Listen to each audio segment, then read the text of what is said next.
Assalamualaikum warahmatullahi wabarakatuh.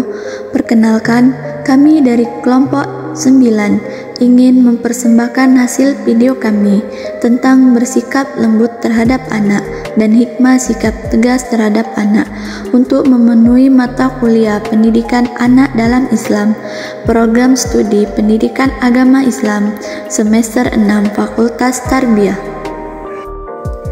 Baik, langsung saja yang pertama, bagaimana bersikap lembut terhadap anak.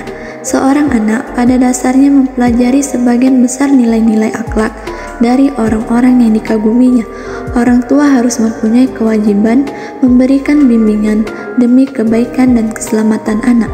Orang tua bertanggung jawab di hadapan Allah Subhanahu wa Ta'ala kelak tentang pendidikan generasi penerus mereka.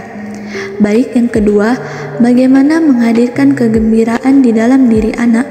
Jika orang tua yang bahagia cenderung memiliki anak yang bahagia, maka dari itu jaga sikap dan perkataan kamu di depan anak-anak.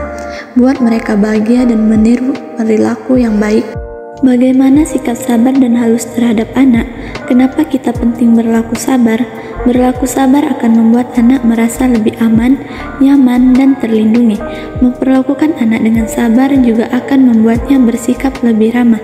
Sabar dan mengesankan ini berbeda dengan anak-anak yang sering dididik dengan kasar dan penuh emosi.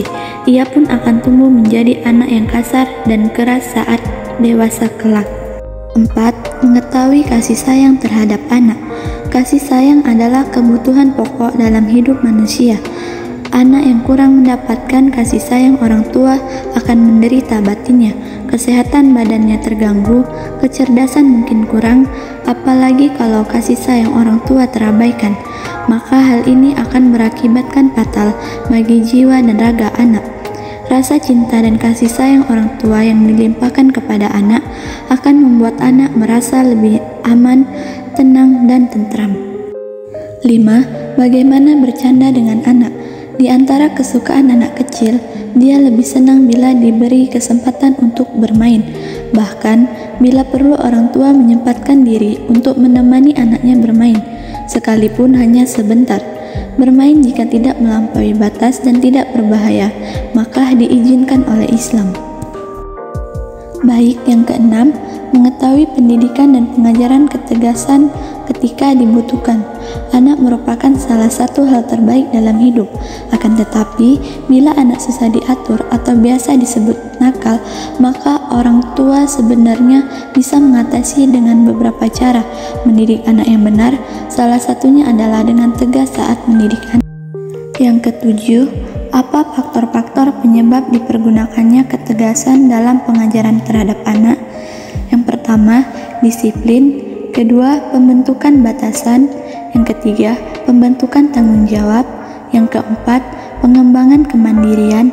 Yang kelima, meningkatkan fokus dan konsentrasi.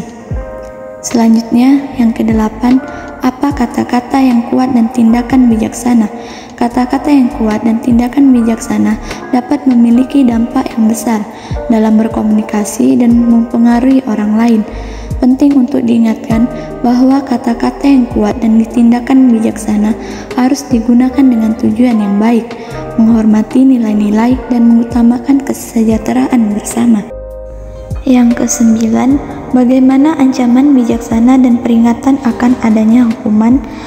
Yang pertama, proporsionalitas. Yang kedua, tujuan pembelajaran. Yang ketiga, konsisten.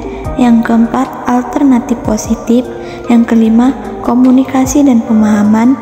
Keenam, mendukung dan membangun hubungan. Ketujuh, pembelajaran dan perbaikan. 10.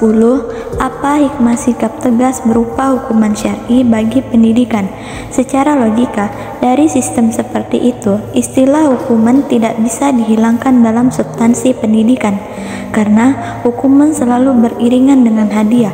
Hadiah berfungsi sebagai motivasi minat belajar peserta didik yang telah berprestasi, sedangkan hukuman sebagai tindakan preventif peserta didik yang telah melanggar tata tertib pembelajaran dan minim terhadap minat belajar.